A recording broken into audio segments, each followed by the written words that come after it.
Bonsoir à tous et bienvenue dans cette édition d'information. Au terme de 40 jours de jeûne et de recueillement, les chrétiens célèbrent la résurrection du Christ. À la cathédrale de Conakry, l'archevêque métropolitain a présidé cette grande solennité en présence de nombreux fidèles. Dans son homélie, il a appelé à l'amour du prochain, à l'unité et à l'engagement pour le développement de la Guinée. Marie-Angélique Bangoua. Après 40 jours de jeûne, de prière et de conversion, place à la joie pascale. La résurrection de Jésus est célébrée avec ferveur par l'Église universelle. À la cathédrale Sainte-Marie de Conakry, les fidèles vibrent au rythme des chants et des hymnes. Une célébration solennelle présidée par Monseigneur François Silla, archevêque métropolitain de Conakry. Dans son homélie, il appelle les Guinéens au changement et à la construction d'une société plus juste et solidaire. C'est vrai que les autorités sont généralement indexées, mais c'est tous les Guinéens qui doivent prendre leur part de responsabilité dans le développement de ces pays. On ne peut pas développer un pays dans le désordre. C'est les gouvernés et les gouvernants qui doivent conjuguer le même verbe, s'écouter, travailler ensemble dans la paix, dans la cohésion, pour que la paix soit possible. Il n'y a pas de développement sans paix. Là où il y a la guerre, il n'y a pas de développement. Le développement n'est pas possible. Donc c'est ce message que je demande aux uns et aux autres, que nous soyons tous jeunes, grands, gouvernés et gouvernants, des artisans de paix, des artisans de communion, de fraternité. Nous sommes tous fils et filles d'une même nation, d'un même peuple, la Guinée. Une célébration marquée par la ferveur, mais surtout par un message de renouveau possible pour chaque croyant et pour toute une nation. Le dernier message qui a été partagé dans l'homélie de Monseigneur tout à l'heure était un message aussi très important qui est relatif à la justice sociale et à la République.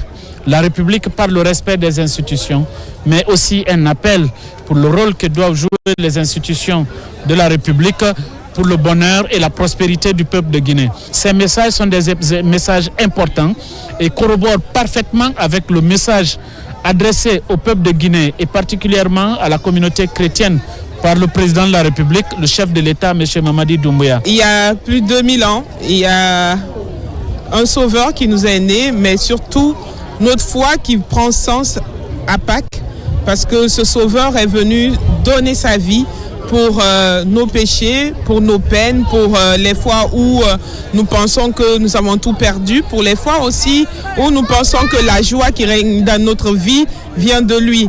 Et aujourd'hui, le message de l'archevêque était encore en lien avec ceci, le message de dire que nous avons un sauveur qui nous a permis d'être ensemble. Et c'est aussi ce message de solidarité dans un même amour du Père qui se rappelle de son peuple que nous sommes. Pâques demeure la fête la plus importante du calendrier chrétien. À cette occasion, l'Église invite ses fidèles à vivre dans une espérance nouvelle et à traduire leur foi dans les actes du quotidien. Et dans cette atmosphère de foi, les chrétiens catholiques célèbrent la fête de Pâques, marquant la résurrection de Jésus-Christ. À Conakry, les églises ont fait le plein dès le matin, dans une ambiance de ferveur, de prière et de communion. Marie-Simone Noël Torneau s'est rendue dans plusieurs paroisses de la capitale pour recueillir les temps forts de cette célébration. Il y a 3 jours, l'Église catholique commémorait le vendredi saint, le crucifixion et la mort de Jésus sur la croix. Ce dimanche, les fidèles chrétiens catholiques célèbrent sa résurrection. Christ est vraiment ressuscité, alléluia. Voilà ce que clament depuis hier nuit toutes les églises de Conakry, à l'image de celles du monde entier, pour célébrer la Pâque de Jésus-Christ. Ici, dans cette paroisse Saint-Étienne de Yimbaya, à travers l'homélie, de nombreux fidèles sont venus pour écouter la bonne nouvelle de la résurrection. C'est important pour nous qui écoutons aujourd'hui ce récit de la résurrection de notre Seigneur. Nous n'aurons jamais d'autres preuves matérielles de la résurrection de Jésus que le tombeau vide. En effet, si nous croyons au Christ ressuscité, c'est parce que nous avons fait confiance au témoignage des apôtres et à celui des premières communautés chrétiennes qui nous ont été transmises de génération en génération. La joie, c'est de me retrouver parmi mes frères et sœurs et de faire cette fête. Et aussi que ça se trouve que la Guinée se trouve en paix et que tout se passe bien dans les conditions normales. À la solennité pascale, l'Église baptise et donne le sacrement de l'Eucharistie aux enfants et aux adultes. À la paroisse Saint-Pierre et Paul de Bonfils, comme dans les autres paroisses, le même rituel est accompli à la veillée pascale pour marquer la solennité. La fête de Pâques, c'est la plus grande fête chrétienne. C'est à cette occasion aussi que les catéchumènes sont reçus et baptisés à l'église pour solenniser leur entrée dans la famille chrétienne. Aujourd'hui, ma joie elle est immense. Je suis devenu un chrétien qui est rentré dans la grande famille parce que je suis né de nouveau. Ici, à Saint-Augustin de Taouya, la commémoration de la Pâque est un jour de joie ultime puisque l'Alléluia était interdit pendant tout le mois de Carême, comme dans toutes les églises. Ici, le slogan revient avec ferveur. La Pâque, comme nous le savons, c'est le grand passage. C'est la fête du passage du Christ de la mort à la vie, des ténèbres à la lumière. La Pâque, ce n'est pas seulement un jour, c'est tout un processus. Depuis la fête des rameaux jusqu'à aujourd'hui. Pâques, je dirais que c'est pour moi la plus grande fête de l'Église catholique. C'est le tournant majeur de notre foi en tant que catholique parce que la résurrection du Christ, c'est l'événement sur lequel repose notre foi. Quiconque parle de la résurrection parle aussi de la victoire sur la mort, genre de la mort à la vie. Jésus a vécu la mort et là nous sommes dans la joie. Selon la bonne nouvelle de la Pâque, Christ est vraiment ressuscité d'entre les morts. C'est le fondement de la foi de toute la chrétienté. À Notre-Dame des Monts d'Amdalaï, cette célébration est vécue comme un engagement plus radical à continuer à vivre une véritable conversion à la suite du Christ. La conversion ne se limite pas seulement pendant ce temps de carême, c'est une continuité. C'est un exercice qui se vit tous les jours jusqu'au dernier jour de sa vie. Il existe des réalités dans notre vie sur lesquelles le fait de voir ou croire nécessite une grande capacité de courage qui renforce notre expérience humaine. C'est-à-dire que l'expérience de la résurrection de Jésus a suffi pour faire naître la foi des apôtres de Christ. Jean, le disciple bien-aimé, nous partage une joie animée de grands sentiments en voyant de ses propres yeux le signe du tombeau vide de Jésus. Cette expression employée dans l'Écriture, il vit et il crut, devient source de motivation pour tous les apôtres dans leur témoignage au Christ ressuscité. Après 40 jours de jeûne, de prière et d'aumône, voici enfin le jour tant attendu. Les paroissiens de Saint-Michel de Koleya partagent également la même joie de l'Alléluia qui signifie loué soit Dieu. Notre Seigneur et Sauveur Jésus-Christ a brisé les entraves de la mort et est ressuscité comme il avait prédit. C'est pour nous donc un jour de fête et de joie. Je suis dans la joie parce que le Christ est ressuscité. Il est notre chemin à suivre. C'est une joie immense pour moi aujourd'hui que le Christ ressuscite d'entre les morts. Un même Alléluia, une même joie en ce jour. Les fidèles de la paroisse Anne-Marie Javoué de Nongo vivent la même clameur, c'est la Pâque. La fête de Pâques est la plus grande fête chrétienne. La première d'ailleurs que les chrétiens ont commencé par célébrer parce qu'elle se trouve au fondement de la foi chrétienne. C'est par la mort et la résurrection de notre Seigneur Jésus-Christ que nous sommes chrétiens aujourd'hui. C'est cette mort et cette résurrection qui nous a réconciliés avec le Seigneur et qui nous permet aujourd'hui de pouvoir rester en communion avec lui. La fête de Pâques représente la fin du temps de pénitence et surtout la résurrection de Jésus et une nouvelle vie pour nous. Donc Jésus a donné sa vie sur la croix pour nous et aujourd'hui on est là pour le rendre grâce, pour le remercier et fêter cette résurrection avec tous les fidèles chrétiens du monde. Je souhaite que la Pâques apporte un souffle nouveau, la paix, la santé et surtout la stabilité dans le monde entier. Je souhaite une très belle fête à toute la communauté guinéenne chrétienne d'ici et d'ailleurs. À Saint-Cyprien de Dixine, ici également, la joie de la Pâque s'exprime par la procession d'offrandes. Le message de la bonne nouvelle est bien livré par le célébrant. Si tu n'as aucune expérience du ressuscité de Christ, vaine est alors ta foi. Pour l'invitation pour nous de chercher encore davantage le Christ, de nous rapprocher de lui, d'avoir une expérience. Et nous l'avons dit avec Saint Jean, la foi vient de ce qu'on entend, de ce qu'on écoute, de ce qu'on voit, ce qu'on touche. Il vit et il crut. Comment croire si rien ne m'a été dit, rien ne m'a été annoncé? La Pâque reste la plus grande solennité de la foi chrétienne. En ce jour de fête, les fidèles n'ont qu'une seule conviction, celle de célébrer le Christ ressuscité. À l'occasion de la fête de Pâques, les fidèles des églises et missions évangéliques de Guinée ont célébré dans une grande ferveur la mort et la résurrection de Jésus-Christ.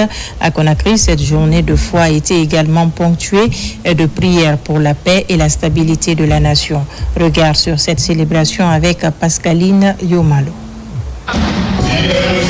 À Kitaya, chants de louanges, pas de danse et de prière ont rythmé la célébration à l'église de la réconciliation et de guérison. Ici, les fidèles célèbrent la résurrection du Christ. Tout un sens pour eux. Je voudrais dire au peuple de Guinée, et tout particulièrement au chef de l'État, à tous ses collaborateurs, à chaque femme et à chaque fille de ce pays, que nous célébrons l'espoir. La Pâque est une célébration pour magnifier l'œuvre de Dieu. La victoire que Dieu donne gratuitement à l'homme par la foi. La Guinée va atteindre le but que Dieu lui a fixé si nous nous accordons, si nous nous donnons la main et suivons le projet que le chef de l'État nous présente. Au ministère Synergie du Royaume de Dapompa, cette fête pascale a été marquée par des prières pour taire les forces du mal. La résurrection de Jésus est le fondement du christianisme. Et donc le message que je peux donner ce matin, je peux dire que nous sommes déjà libres. À Petit Simbaya, la mission Bethel Guinée a quant à elle mis en avant la bravoure et le courage de la femme dans un message fort et inspirant. Venus de divers horizons, les fidèles ont exprimé leur joie face à la résurrection du Christ dans une atmosphère empreinte de foi et d'espérance. Célébrer la résurrection de Jésus nous montre à quel point sa mort pour nous est aussi réelle que son amour qui manifeste envers chacun de nous. Donc aujourd'hui, savoir qu'il est mort après 3 jours, être ressuscité, c'est une victoire sur la mort, sur la maladie. À l'église Vase d'honneur de Caporo, une joie immense marque la célébration. Une atmosphère de joie qui explique la victoire de Jésus sur la mort par sa résurrection. Le Légion également, cette fois-ci, cérémonie de lecture et de prière pour le vivre ensemble pour le président de la République et pour le développement du pays. C'est une initiative des artistes et musiciens de Guinée. À travers cette rencontre religieuse, les organisateurs s'engagent à accompagner le gouvernement dans la promotion de la paix dans notre pays. Moussa Bangora, reportage. Ici, à la grande mosquée Faisal, haut lieu de la spiritualité, de nombreux comédiens, orchestres nationaux, ballets africains, Guéli Tomba et artistes vedettes se retrouvent pour prôner la paix. Avec les leaders religieux, le livre saint a été lu plusieurs fois. Faire les lectures de Saint-Coran pour le président, pour que le bon Dieu le protège pour ces 7 ans de mandat et que la santé, longévité. Parce qu'aujourd'hui, ce qu'il est en train de faire comme travail, ce qu'il est en train de poser comme des actes, il faut qu'on prie pour lui. Parce que tout le monde a vu que vraiment aujourd'hui, alhamdoulilah, ça travaille partout. Et au niveau des artistes aussi, on peut dire Alhamdoulilah. Au cours de cette rencontre religieuse, des prières et bénédictions ont été formulées pour le peuple de Guinée, pour le président de la République et son gouvernement, mais aussi pour le développement de la nation. Tout le monde sait que ce que le président a fait pour les artistes guinéens aujourd'hui. Donc pour lui récompenser, on ne peut pas lui donner, nous, de l'argent. Il faut qu'on organise, nous, lecture de Saint-Coran pour prier pour lui, parce que c'est ça qu'on peut faire. Le président nous aide beaucoup, il nous soutient, nous les artistes. Nous avons imploré la grâce divine, la grâce du Tout-Puissant, du Tout-Miséricorde, pour la protection de notre cher président, Mamadi Doumbouya. C'est un président qui est vraiment gentil. Depuis son arrivée, la considération qu'il est en train de faire du côté des artistes, c'est énorme. Ce mouvement d'ensemble pour la cohésion sociale est initié par Alpha Silla, manager, opérateur culturel, en collaboration avec Petit Kandia. Une synergie élargie à l'Union nationale des artistes et musiciens de Guinée. Ils souhaitent tous la solidarité et le vivre ensemble. Faire des prières, mettre en avant sa foi, ça c'est la chose qu'il faut faire à chaque fois que c'est possible, parce que c'est le début et c'est la fin. Donc le faire au nom de la culture est une très belle chose, parce que ça nous permet aussi de nous retrouver, de nous rencontrer. Renforcer les liens de fraternité entre les Guinéens et maintenir un climat de paix dans la cité sont les ambitions affichées par ces artistes et musiciens de Guinée.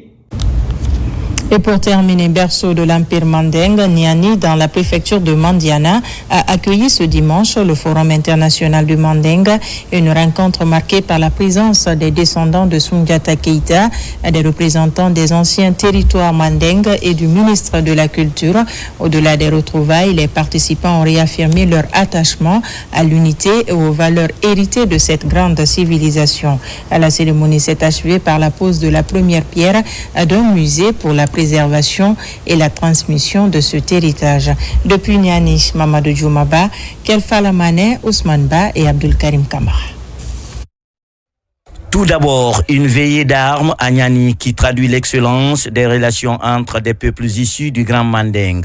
Puis le soleil se lève sur la capitale du Manding médiéval pour des retrouvailles des plus ancestrales. Par le Forum de l'Unité, un des puissants empires de cette époque retrouve son âme en ce dimanche 5 avril 2026 à Niani, avec la présence de tous les alliés de Soundiata Keïta lors de la bataille de Kirina en 1235. À date, il est difficile de toucher le doigt pour l'existant qui montre qu'effectivement il y a eu une puissance sur cette terre. C'est cette motivation qui nous a poussé à organiser ce forum afin qu'on puisse non seulement s'échanger, exprimer le besoin de quoi?